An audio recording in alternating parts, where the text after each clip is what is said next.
Hello friends, welcome back to my channel CG real vlog. Friends, आज की recipe बहुत ही tasty, बहुत ही लाजवाब होने वाली है। आप एक बार ज़रूर मेरे तरीके से इसको बना के देखिएगा। बहुत ही टेस्टी लाजवाब मालपुआ की रेसिपी मैं आज आपके साथ शेयर करने वाली हूँ, तो वीडियो को पूरा लास्ट तक ज़रूर देखिएगा फ्रेंड्स। ये बहुत ही कम सामान में बनने वाला रेसिपी है। अगर आपको मीठा पसंद है, अगर आप मीठा खाने के शौकीन हैं, तो एक बार इस रेसिपी को ज़रूर ट्राई कीजिएगा। बहुत ही शानदार होता है, बहुत ही मज़ेदार होता है, बहुत ही टेस्टी होता है। एक बार आप ज़रूर बना के देखिएगा, मज़ा आ जाएगा खाने में। फ्रेंड्स, हमारे छत्तीसगढ़ में इस रेसिपी का बहुत ही महत्व है।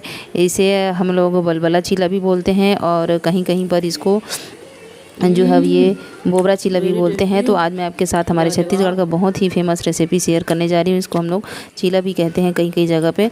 तो इसका मेन जो नाम है वो मालपुआ है। तो इसको दो तरीके से बनाया जाता है। आप तो चीनी के साथ बना सकते हो या फिर गुड़ के साथ बना सकते हो, दोनों तरीके से बना सकते हो। बहुत ही कम सामान में बनता है फ्रेंड्स। इसे बनाने के लिए हमें चाहिए शक्कर और गेहूँ का आटा और कुछ लौंग इलायची। तो इतने कम सामान में मैं आपको आज मालपुआ की रेसिपी बनाना बताऊंगी फ्रेंड्स।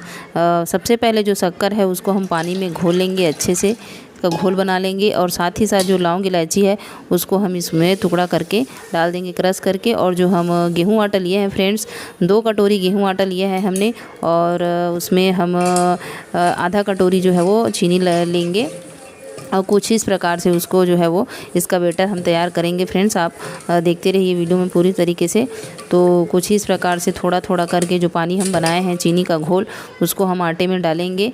जिस प्रकार से डोसा का बैटर, डोसा वगैरह चीला वगैरह के लिए बैटर बनाते हैं, कुछ इस प्रकार से इसको जो है वो तैयार करना है फ्रेंड्स। जो शक्कर है उसको अच्छे से पहले पानी में घोल लेना है। जब ये पूरी तरीके से घुल जाए तो आप इसको गेहूं के आटे में डाल के और इसमें अच्छे से इसको तैयार कर लेंगे फ्रेंड्स। और साथ ही साथ लौंग इलायची आप इसमें फ्लेवर के लिए डाल सकते हैं। और साथ ही साथ हमने लिया है थोड़ा सा नारियल का थोड़ा सा बुरादा, उसको भी हम इसमें हल्का सा डालेंगे। और आप चाहें तो जो नारियल होता है, कच्चा नारियल, उसका जो उसको भी आप कच्चे नारियल को भी इसमें कद्दूकस करके इसमें डाल सकते हैं। बहुत ही अच्छा डिलीशियस फ्लेवर आता है फ्रेंड्स। आप एक बार बना के देखिएगा, बहुत ही टेस्टी होता है, खाने में बहुत ही लाजवाब होता है। तो चलिए इसको बनाना स्टार्ट करते हैं।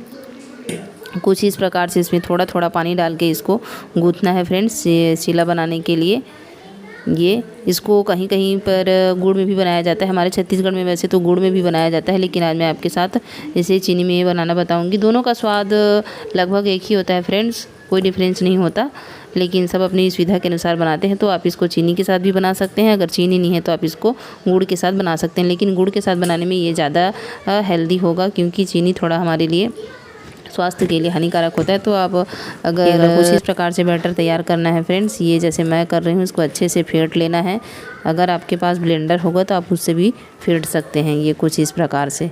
और इसमें हल्का सा जो ये है नारियल का बुरादा, इसको हम डाल सकते हैं ऊपर में ऐसे। अब चलिए आगे का प्रोसेस देखते हैं।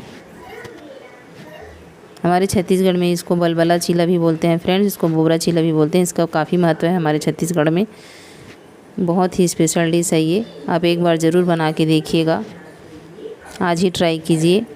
देखिए कुछ इस प्रकार से इसको फेंटना है।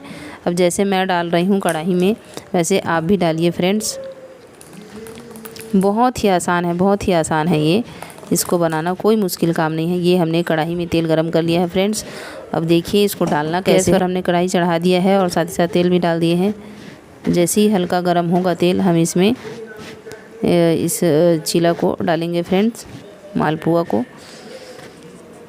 तो देखिए कैसे डालना है, जैसे मैं डाल रही हूँ वैसे आप डालेंगे तो बिल्कुल भी ये बिखरेगा नहीं, एकदम एक बराबर बन के तैयार होगा। देखिए फ्रेंड्स, ये कुछ ही इस प्रकार से डालना है, बहुत ही बेहतरीन बनता है, थोड़ा भी चिपकता नहीं है फ्रेंड्स। आप इसको एक बार मेरे तरीके से ज़रूर बना के देखिएगा। जितना दिखने में स्वादिष्ट होता है फ्रेंड्स, खाने में भी उतना ही बेहतरीन होता है। तो कुछ इस प्रकार से उसको अच्छा कलर आने तक इसको पलट पलट के हम अच्छे से पकाएंगे फ्रेंड्स।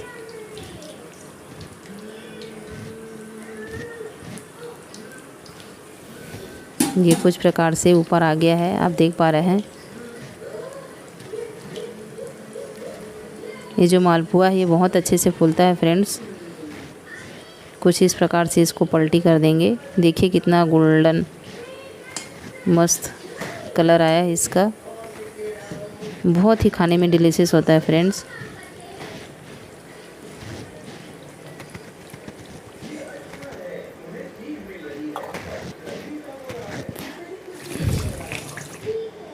कुछ इस तरीके से इसको चलाते रहना है। ये अंदर से एकदम पक जाता है फ्रेंड्स, बिल्कुल भी कच्चा नहीं रहता है। इसको एकदम धीमे आंच में करिएगा, इसको एकदम धीमे आंच में करके छोड़ दीजिएगा और बहुत ही अच्छे से ये पकता है धीरे धीरे। इसको आप ज़्यादा आंच पर ना रखें, ज़्यादा आंच पर करेंगे तो क्या है ऊपर जो है ये जल जाएगा और अंदर जो है वो ठीक से पकेगा नहीं। तो इसको आप एकदम लो आंच में इसको पकाइएगा।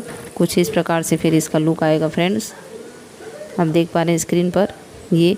तो इस तरीके से हम जो ये सारे मालपुआ को बना लेते हैं एक एक करके, और मैं आपको और आगे दिखाती हूँ बना के। ये बन के रेडी हो गया है फ्रेंड्स। देखिए कितना सुंदर दिख रहा है फ्रेंड्स। ये बहुत ही टेस्टी होता है, बहुत ही सॉफ्ट होता है, बहुत ही मस्त होता है।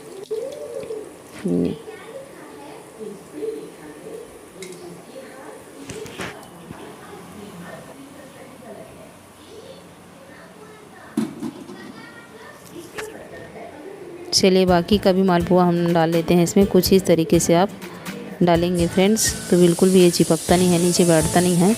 इसको एकदम कम आंच में आप 5 मिनट के लिए छोड़ दीजिए। उसके बाद जब गोल्डन ब्राउन हो जाए तब उसको पलटिए और कुछ इस प्रकार से उसको चलाते रहिए।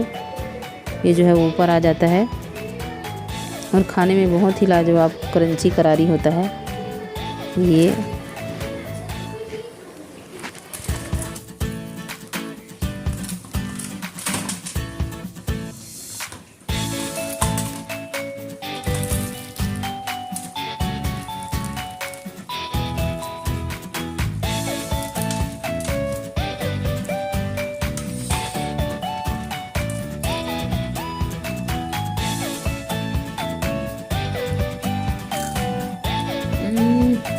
Very tasty.